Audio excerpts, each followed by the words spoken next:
Le plus grand challenge pour notre pays, ce n'est plus la question de production de ressources naturelles.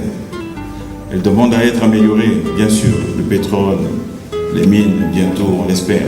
La production agricole, la production animale, la production de biens et services. Elle est engagée. Elle est en marche pour faire de notre économie nationale une économie diversifiée, solide. Des programmes de diversification sont en cours de mise en œuvre. Le challenge de notre pays, ce n'est plus non plus celui des infrastructures de base. Non pas que le travail soit achevé, mais il est largement entamé. Et la moindre promenade dans Brazzaville ou dans le Congo en donne la preuve tous les jours, à tout instant et partout sur l'ensemble du territoire. Et ce serait vous faire injure que d'essayer de les citer parce que vous les connaissez autant que moi. Le challenge de ce pays, bien sûr aujourd'hui, se pose en termes, je l'ai dit et je le redis maintenant, de diversification de notre économie, d'une moins grande dépendance de la ressource principale qui s'appelle le pétrole. Cela aussi est en marche. Je parle ici devant certains de mes collègues qui en ont la responsabilité et qui se battent tous les jours pour cela, programme après programme, initiative après initiative. Nous sommes en train d'en poser les jalons et je suis convaincu que nous en verrons les fruits assez rapidement. Oui, on pourrait dire que peut-être que le challenge de ce pays, c'est la question financière. Je vais me permettre d'édulcorer un tout petit peu, de relativiser. Je suis de ceux qui ont eu le privilège d'être en responsabilité auprès du président à un moment où le baril était en dessous de $10. Il n'y a pas si longtemps, il y a 19 ans. Et nous avons réussi à survivre. Et nous avons même réussi à relever le pays. Nous avons réussi à le reconstruire. Nous avons réussi à réhabiliter l'essentiel dont le pays avait besoin pour redémarrer. Et nous avons même réussi dans le même temps à poser les jalons de l'économie et du développement.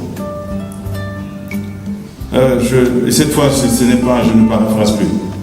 Comment doter ce pays de la génération d'hommes et de femmes qui puissent porter, conduire le projet, l'ambition du président du Congo de devenir demain un pays, je ne dirais même plus émergent, mais un pays développé.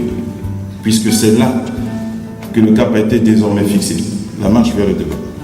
Comment, si on devait le dire autrement, comment imaginer de porter ce pays vers cette ambition, de devenir émergent, développé, les deux se superposent de plus en plus, sans une génération entière, sans une masse critique de ressources humaines, capital humain, qui soit approprié, adapté, qui soit équipé, pas seulement en termes de formation académique ou professionnelle ou qualifiante, et merci Monsieur le Président de la Fondation qui l'a dit, mais aussi peut-être d'abord et avant tout en termes de valeurs appropriées au développement, à l'émergence. Comment peut-on imaginer d'y parvenir sans cette masse critique de jeunes qui constitue l'essentiel de la population? Et donc nous sommes au cœur, peut-être, du vrai challenge des prochaines années.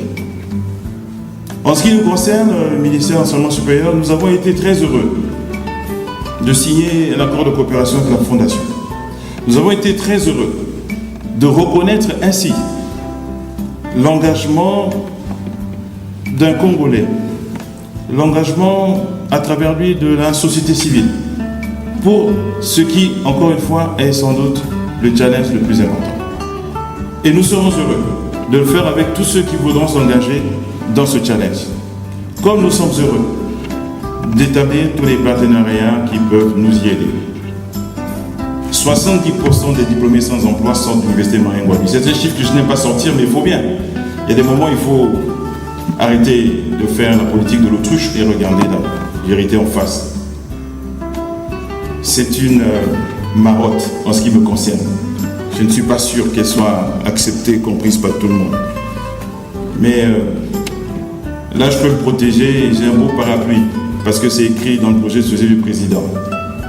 Il donne la responsabilité au système éducatif de faire en sorte que ce pays soit doté d'une élite de qualité. On dit que le poisson pourrit par la tête. Donc si nous laissons la tête de ce pays, et je parlais de la tête, qu'il n'y ait pas d'ambiguïté, je parle de l'élite, eh bien c'est grave. Si nous oublions de constituer cette élite, de nous en donner les moyens, eh bien c'est grave. L'excellence doit devenir un leitmotiv. L'excellence doit devenir une partie de notre ADN, dans notre mission.